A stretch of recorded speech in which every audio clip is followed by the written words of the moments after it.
That's all the Muslims there were after 12 years of his work. 170 plus or minus Muslims. That's the reality of it. People think today, oh, the Muslims had flush toilets, and they had, they lived like we lived. They didn't live like, they were poor. They were so poor that when they had no food, they would tie rocks on their bellies to convince themselves they had eaten. This is the real situation of the Muslims. Do you know the rug that Fatima and Ali used to sleep under didn't even cover them? And they complained to the Prophet and said, well, sleep under what you got. This is the situation of the Muslims. They were poor people. Many of them were slaves, ex-slaves. Many of them were kids who had run away from their parents, who had enough of that business of Mecca. That's the situation of the people who lived up the valley, the people who had been embargoed, the people who it was forbidden to do business with or to marry into their families. This is the reality of their situation. This was the reality of the Prophet's life, alayhi salatu salam. And he came back from Taif, and the name slipped my mind for a second because I'm not any younger than I used to be, that this tribe of Kafirs were the only people who would say they would act as his Mawla. They would act to protect him. So here he goes to the town of his birth. And not even Umar, the strong right arm of Islam, could protect him. Nobody could protect him except a bunch of Kafirs.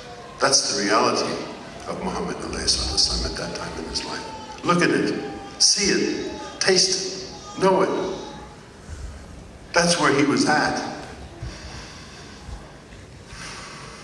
And then Allah says to him, Inna ataynaka al-kawthar, fasalli li-rabbika wanhar, inna shani'aka huwa al-abtar.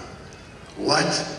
Allah says, I have given you abundance. I have given you Kawthar. Kawthar, my brothers and sisters, is a fountain that comes up out of the ground in the Jannah, that never ceases to produce. It's abundant forever. It's the fountain that feeds the khud, in which all of us, inshallah, shall drink from in the Yawm al-Qiyamah. That's Kawthar. He says, Inna ataynaka al-Kawthar, ya Muhammad. I have given you abundance. How? Here's a man who's been stoned. Here's a man whom the dogs have been set upon. Here's a man who has nobody to protect him but a bunch of kafirs. And Allah tells him, I have given you abundance. Look at this situation. And then what does he tell him? Inna atinaka al-kawthar, fasalli li rabbika wanhar. So keep on praying. Pray. And make sacrifice. Inna shani'aka huwa al-abtar. They're cut off. They say, why did he say that? Because the people said, Muhammad's nothing. He's got no kids. He's got no sons. He's got nothing. He's cut off. He's a has-been. He's nothing. Who remembers the people of Makkah today? The names of them, a few. Very few. But over 1 billion people love Muhammad alayhi sallam. Speak about Muhammad alayhi sallam. Say, Allahumma salli wa sallam wa baraka ala Sayyidina Muhammad wa ala ali Sayyidina Muhammad daily. 5 times daily. This is the promise of Allah to him. Inna ataynaka al-kawthar.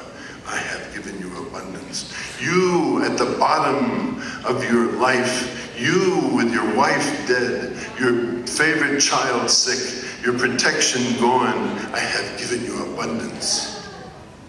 I have given you abundance.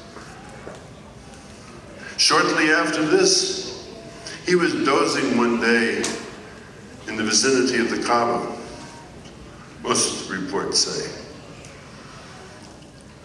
And Allah sent Jibreel, alayhi salam, with this animal. You see it? Has wings.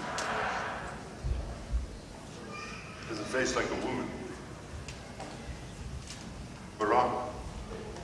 he brought him Barak. He said, Irkab ya Muhammad, ride Muhammad. Get on and ride. Let me take you somewhere, Muhammad. This is Jibreel speaking. And he took him to Sinai. He took him to Sinai where Musa alayhi salam had been. He took him to Bir Saba, where Ibrahim alayhi salam and Ishaq alayhi salam used to live. He took him to Beit Lahem, where Isa alayhi salam used to live. And he alighted in each one of these places. In other words, all of the religious history from that time to this time was completed. Understand what happened. It was completed. The game was finished. And then he took him in, and who stood in his way? Dajjal. This is the first mention of Dajjal. This is when Dajjal stood in Beit Lahem and said, no further. And he pushed him to a side, pushed him away. He will appear later in Lud at the end of time. He pushed him aside and he went to Masjid al-Aqsa. And he prayed, and 124,000 messengers prayed behind him. That's who's Muhammad alayhi salam. That's who he really is. He wants you. He said, Muhammad, no, this is who you are. This is why, and mind you, Muhammad said of himself, I was a prophet before Adam was between the clay and the water. I have been this forever. I have been this. This is only my earthly manifestation. I have been this from the beginning. And Allah is saying, now, Muhammad alayhi sallam, now, here is your time, Muhammad alayhi sallam. This is your time. This is who you are.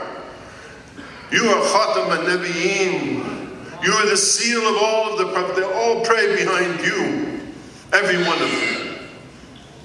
That's who you are, Muhammad alayhi sallam. That's who you are.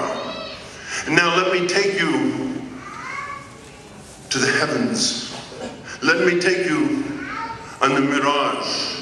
Let me take you to the seven heavens. Let me take you and introduce you to each one of those prophets. Let you speak with every one of those prophets so that you know.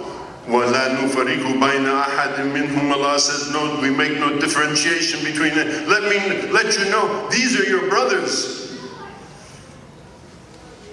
Know your brothers. Until they reach to Sidrat al-Muntaha. And Jibreel says, I can't go any further than this, Ya Muhammad, this is it for me. And he went further. And you can read about it in Surah An-Najm. His eye did not waver, his heart did not shake, nothing happened. And Allah spoke to him. And he gave him what? He gave him the salat. And what else did he give him? He gave him Fatiha. There was no Fatiha before that. Bismillahir Rahmanir Rahim. He taught him that. He taught him the last part of Baqarah. Aman Rasul bima unzila alayhi min rabbihi wal mu'minun. He taught him that. This was not taught to Muhammad alayhi sallam by Jibreel. Everything else in the Quran was taught to him by Jibreel, but that was not taught to him. Not the Fatiha, nor the last part of that. And that was the first salat that the human being made. In truth, the perfect. You look at that salat, look at Egypt, look at India, look at China, look at all over the world, look at those things. He's standing like this, he's standing like this, he's standing like this, he's prostrating on the ground. This is from the beginning of time what people did, and he brought it all together for him. And he gave it to us. Is that not worth celebrating? Is that not worth coming here and sitting here and listening to that over again and understanding who is Muhammad? Without Muhammad, we're nothing. Nothing.